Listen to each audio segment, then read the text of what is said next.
Dankie allemaal vir 10 subscribers. Ek is baie dankbaar vir daai.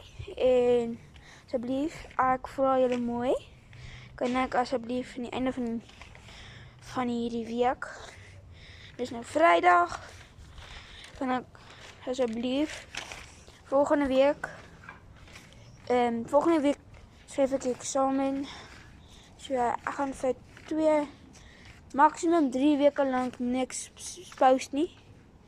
So ek sou baie dankbaar wees as julle wou ek in 3 weke lank eksamen skryf, dat julle asseblief subscribe.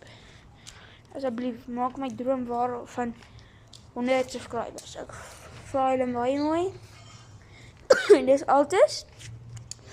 En weet jy waar Ruben dan vandaan kom, is my hond. Jy onthou daai breinhondjie vir my. Hy sê ook baie dankie. Ek en hy sê baie dankie vir ons channel Altes en Ruben. Baie dankie.